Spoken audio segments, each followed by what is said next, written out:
in quest'ultima settimana non c'è stato alcun ricovero in ospedale.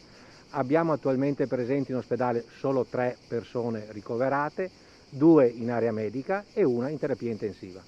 Da quanto tempo non capitava? Beh, da diverso tempo, direi mesi, insomma, ecco, assolutamente sì.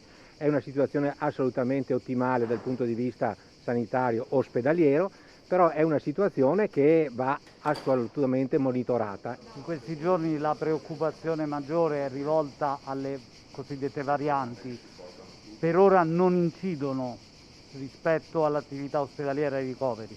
Sì, incidono molto poco, sta nei sequenziamenti che abbiamo fatto in azienda ospedaliera, sta predominando la variante Delta e poi abbiamo appunto l'Alfa, la Delta ricordo è quella indiana, l'Alfa è quella inglese.